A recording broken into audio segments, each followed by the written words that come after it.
make choice as we go through life, tendentially being positive or negative. By that I mean the attitude that we have to the day, to the hour, to the event. Some always are experts at finding what is not good, nitpicking, complaining, grumbling. The old word is murmuring. Others are tendentially happy for the little things. Often there are people who haven't had an awful lot, and when something comes, they are genuinely grateful for it. It might be also an emotional consolation. People who are badly treated suddenly wake up when somebody at last takes them seriously.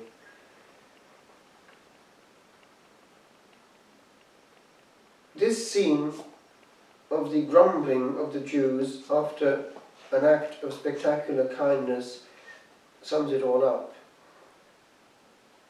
This miracle before their eyes, and all they do is moan and groan. And not only that, they are furious. And they began to discuss the best way of dealing with Jesus. Sometimes it can happen in a prayer group, a monastery, whatever it might be, that there's so much nitpicking going on that can actually discourage a person and make that person go away. It can be our case too. The attitude to the day. We need to think twice before adding to the heavy weight of a day for other people.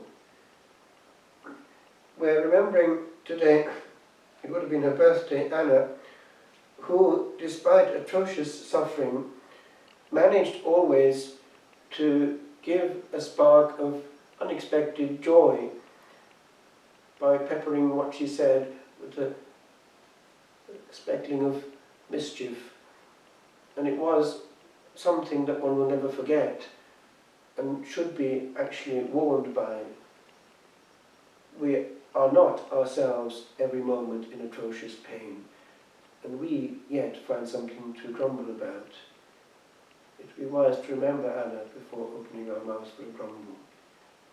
She, on the other hand, was able to, in spite of everything around her, just beam warmth. And also, in the weakness of her fragility, to have huge courage. She texted me one time from hospital. It was Blanchestown. Off I went and found her, but she was in the male ward. Oh, well, not with the male ward. I can't bear the small talk of women, so put me here. Wow, that's some woman. And all the time, she also was aware of the profound issues and of the value precisely of suffering. She was always close to her prayer books and little things which had her on another plane. She knew the mystery of Fatima, that message that we had to make of all that comes to us, especially the uncomfortable, matter for sacrifice and saving souls. Grumbling has no merit. That attitude has an awful lot. And it's not that different. It's the same event, turned to the positive rather than the negative. How many souls go through life just earning merit for purgatory? In the first reading, we have an echo of what would have been an early Passover. Christ, our Passover, has been sacrificed. To celebrate the feast, then, by getting rid of all the oldies of evil and wickedness, having only the unleavened bread of sincerity and truth. Sincerity was there in Anna. She'd say things as they were. Truth. Now, with regard to truth, it's delicate. One can be sometimes a little economic in truth when a person has no rights to all that we might know. It's not their territory. We should not betray confidences. But it's not good to play the game of the father of lies and say total untruths. That is to say, that one always says things which can actually be true.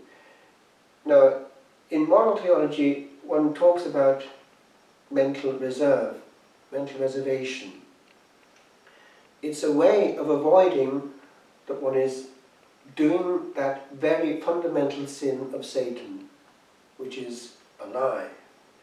Truth, nevertheless, is what the Lord is proclaiming, and St. John especially insists upon it.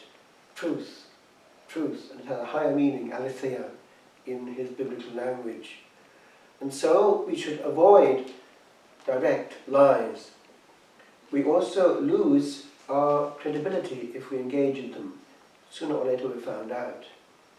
So that our yes means yes and our no means no. I remember being taught this years ago in formation in France. Supposing that you have a situation of persecution of priests, this was the example that might be given, or of bandits, whatever it might be, and one then is confronted by the police coming in. And the example given to us was this: putting your hands in your sleeves, and the saying would be, the priest, the bandit, whatever it might be, is not here.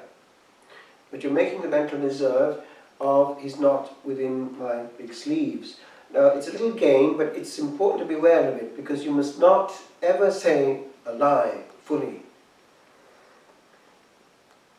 It enabled also the Jesuits and the priests in the Reformation period to operate and so on, always dodging being found out. I want, however, to come back to where I started with regard to the attitude. One thing which helps in creating a fundamentally different attitude to the day is that of realizing what we are. The error of man mentally is that he thinks he has rights that he hasn't actually, because the creature by definition is created and therefore has received. And that fundamental attitude of reception and emptiness, nothingness, gives then, by a knock-on effect, that of gratitude. Whereas that of falsely owning gives the attitude of grunting and complaining. A child initially usually is very grateful and surprised, and then he starts to be selfish. He owns what he's quickly acquiring. But we need to maintain the freshness of the little creature that has no rights at all.